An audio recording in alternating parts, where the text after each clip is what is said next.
On a vu dans les vidéos précédentes comment créer des matrices. Maintenant, la nouvelle question, c'est comment les multiplier entre elles? Quels autres calculs peut-on faire? En fait, il existe deux types d'opérations. Les opérations classiques et les opérations pointées, appelées aussi point par point. C'est parti! Commençons par les opérations classiques. On pose deux matrices A et B. Voilà, je pense que maintenant tu sais gérer les virgules et les points-virgules. On cherche à calculer C égale A plus B. Ben, qu'est-ce qu'on fait? Comme les opérations matricielles habituelles, qu'on fait A plus B, si on additionne ce coefficient avec celui-là, ça donne lui. Ce coefficient avec celui-là, ça donne lui, etc.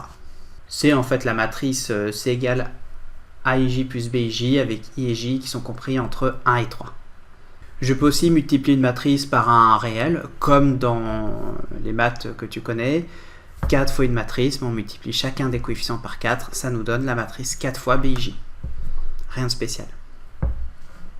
Notons une chose, le B qu'on avait écrit là, on aurait aussi pu l'écrire en faisant 10 fois 1, 3, 3, puisque quand je multiplie un réel fois la matrice, ça fait chacun des coefficients fois ce réel. Moi j'avais une matrice avec que des 1, pas forcément, j'ai une matrice avec que des 10 désormais. Donc ça c'est un autre moyen d'utiliser les matrices ones pour concevoir des matrices, c'est très pratique. Ensuite, quand j'ai D égale A fois B, c'est le produit des matrices habituelles.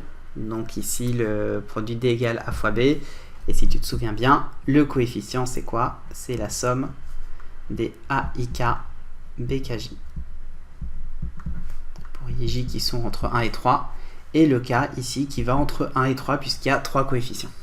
Donc jusqu'ici, rien de spécial. C'est du grand classique.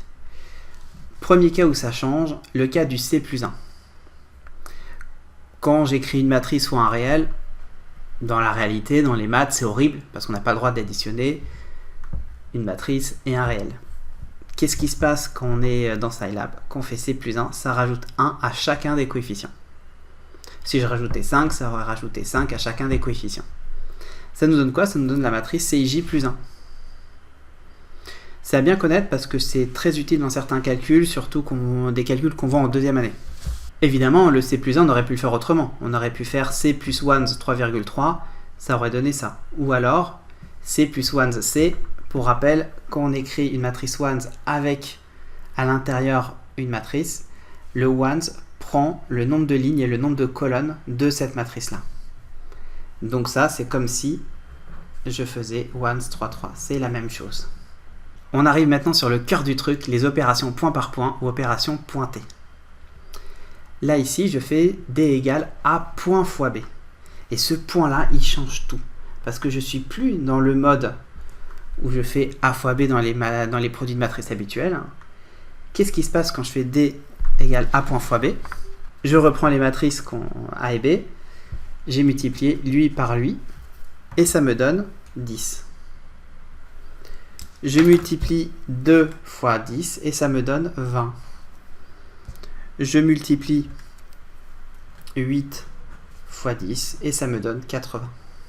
Qu'est-ce que tu remarques? C'est que ce produit, c'est ce que tu aurais aimé que la multiplication des matrices soit. Et c'est en fait la matrice D où chacun des coefficients, c'est AIJ fois BIJ. C'est très pratique. Alors tu te dis, ça ne sert à rien parce que dans la réalité mathématique, ce n'est pas le cas. Tu vas voir que ça va servir beaucoup. Notamment qu'on va faire les simulations de probabilité, beaucoup en deuxième année en fait, mais ça sert énormément et c'est quelque chose qui est à maîtriser. On peut le faire avec les fois, mais on peut aussi le faire avec les divisés. Et là c'est génial parce que nous, les divisions de matrice, on les a pas dans notre programme. Mais la division pointée, oui. Qu'est-ce que je fais dans la division pointée? Je fais 1 divisé par 10, ça me fait 0,1. 2 divisé par 10, ça me fait 0,2. Et 8 divisé par 10, ça me fait 0,8. C'est quoi en fait mes coefficients? C'est les coefficients AIJ sur BIJ. Les opérations pointées, ça marche aussi avec les puissances. Quand j'ai A point exposant 2, qu'est-ce que j'ai? Je reprends la matrice A. Ici, j'ai 1 exposant 2. 1 au carré, ça me fait 1. Ici, ça me fait 2 exposant 2, donc 4. Et là, ça me fait 8 exposant 2, donc 64. J'ai quoi comme matrice? En fait, j'ai la matrice AIJ au carré. Les coefficients, c'est les AIJ au carré. J'ai mis chacun des coefficients au carré. C'est la force de l'opération pointée. Là encore, ça sera très intéressant qu'on fera plusieurs simulations et qu'on voudra que chacune de ces simulations dans la matrice soit mise au carré. Et ça marche aussi quand je fais 2 points exposant 1. 2 points exposant 1, qu'est-ce que ça fait? Je mets 2 points exposant chacun des coefficients. Ici, je vais avoir 2 exposant 1, ça va me faire 2. Là, je vais avoir 2 exposant 2, ce qui va me faire 4. Et là, je vais avoir 2 exposant 8, ce qui va me donner 256. Finalement, c'est quoi? C'est la matrice dont les coefficients sont 2 puissance AIJ. Dernier truc, ça revient au même. Quand je fais A point exposant B, le premier, ça va me donner 1 exposant 10, donc 1. Le deuxième, ça va me faire 2 exposant 10, 1024. Là, ça me donnait 8 exposant 10, donc 1 fois 10 puissance 9, etc. Donc, qu'est-ce qu'on voit? On a créé la matrice AIJ puissance BIJ. Typiquement, des choses que tu ne peux pas faire en mathématiques, mais qu'en Scilab, tu peux faire avec les opérations pointées. Et ça a l'air de rien comme ça, mais il y aura énormément d'exos en deuxième année qui utilisent ces opérations pointées. Donc, c'est à dominer. J'espère que la vidéo t'a plu et comme d'habitude, pour comprendre et surtout pour assimiler les notions, rien de mieux que de les refaire. Et donc pour ça, tu peux télécharger gratuitement le PDF que j'utilise dans cette vidéo et t'entraîner par toi-même. Le lien est dans la description.